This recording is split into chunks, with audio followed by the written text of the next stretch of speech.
For today's vlog mga kabady ay mayroon naman tayong panibagong YouTube channel na i-review o i-feature walang iba kundi ang YouTube channel ni Peking Koreana. Ito si Peking Koreana ay meron sa mahigit 87,000 subscribers, so deserve niya magkaroon ng maraming subscribers sa kanyang YouTube channel. Sa mga hindi pa nakapag-subscribe sa YouTube channel ni Peking Koreana, i-subscribe nyo na yung kanyang YouTube channel. Dito sa video ito mga kabady ay ating alamin kung magkano na nga ba ang kanyang estimated YouTube sahod. Disclaimer, lahat na makikita yung amount dito o yung mababanggit kong amount dito ay pawang estimated po lamang gamit ang Social Blade.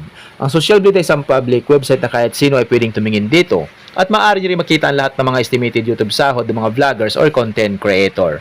Layunin lamang ng video na ito na makapagbigay ng inspirasyon sa mga tao makapanood nito, lalong-lalo sa mga small YouTuber. So yung mga kabady, na pang hintay natin, samahan nyo kung i-review natin ang status ng YouTube channel ni Peking Koreana. So yun mga kabady, dito tayo ngayon sa official YouTube channel ni Peking Koreana dito sa Social Blade. So dito makikita natin na umabot na sa 87,000 subscribers ito si Peking Koreana at meron siyang 161 uploads na video. Total lang yung video views umabot na sa 18 million. Ginawa yung YouTube channel on November 19, 2025. Total grade C+. Social Blade rank ay pang 277,180.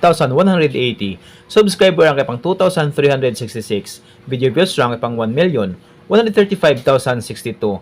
Country rank ay TBD. In the last 30 days na nakuha ng 3,400 subscribers ito si Peking Koreana at umabot sa 2.5 million video views in the last 30 days yung kanya nakuha. So yung mga kabady, dito naman tayo ngayon sa YouTube stats summary ni Peking Koreana. Dito natin makikita yung mga nadagdag niyang subscribers, video views, at yung kanya naman estimated earnings.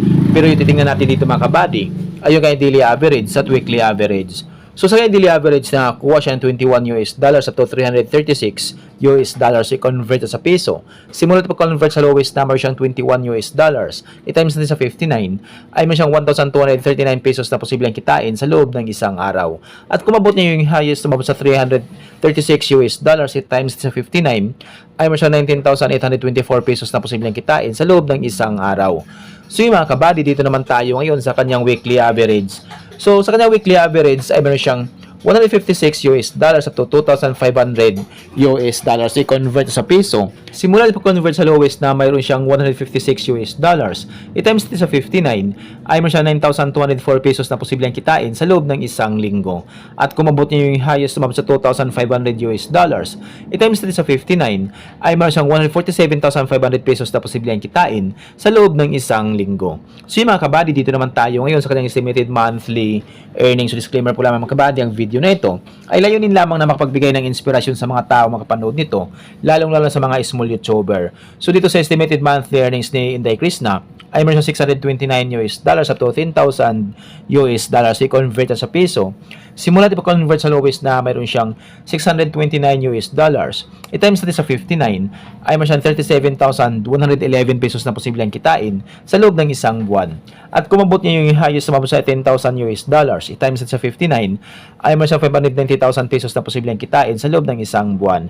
Pero maring magbabago po ito mga kabady, depende sa views na makukuha ni Peking Koreana. So dahil sa mga vloggers or content creator, nakadepende sa dami ng views, hindi sa dami ng subscribers, at laking tulong din yung mga viewers na hindi nag-skip ng ads. So kapag once na hindi po tayo nag-skip ng ads, medyo lalaki ang YouTube sahod ni Inday Krishna. So yun mga kabady, dito lang tayo babase sa lowest na mayroon siyang $629 na posibleng kitain ni Inday Krishna sa kanyang YouTube channel. So yun mga kabady, hanggang dito lang yung video natin. So kung meron kayong iniidolong vlogger na gusto nyong malaman kanyang estimated YouTube sahod, paki-comment lamang sa comment section at nagawa natin ng ganitong klaseng uri ng video. At kung nagustuhan nyo ang video ito mga kabady, huwag niyo po sana kalimutan mag-like, share at mag-subscribe sa YouTube channel nito. Once again, this is Kabady Vlog. Peace out.